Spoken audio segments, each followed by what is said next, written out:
పవిత్రమైన కార్తీక మాసంలో ఆ పరమేశ్వరుడి అనుగ్రహం కోసం అందరూ ఎదురు చూస్తున్నారు కదూ. మరి ఆ బోలా శంకరుడి కరుణ మనపై వర్షించాలంటే ముఖ్యంగా ఈ మొదటి కార్తీక సోమవారం చాలా ప్రత్యేకం.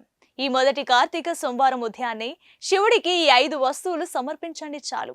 మీ తలరాతే మారిపోతుంది. అదృష్టం మీ వెంటే పరుగులు పెడుతోంది. అందులో ఒకటి గంగాజలం. గంగాదేవి శివుడి జటాజూటంలో ఉంటుంది. అందుకే గంగాజలంతో అభిషేకం చేస్తే శివుడు వెంటనే ప్రసన్నమవుతాడు. ఒకవేళ గంగాజలం లేకపోతే చెంబులోని నీటిలో కొన్ని నల్ల నువ్వులు వేసి అభిషేకించండి. రెండవది బిల్వపత్రాలు. శివుడికి అత్యంత ఇష్టమైనవి మారేడు దళాలు. 3 ఆకులుగా ఉండే ఈ బిల్వపత్రం శివుడి 3 కళ్ళకు ప్రతీక. కేవలం ఒక్క బిల్వపత్రం భక్తితో సమర్పించిన కోటి జన్మల పాపాలు హరించుకుపోతాయి. మూడవది ఆవు పాలు. పాలతో అభిషేకం చేస్తే ఆరోగ్యం, దీర్ఘాయుష్షు కలుగుతాయి. నాలుగవది తేనె.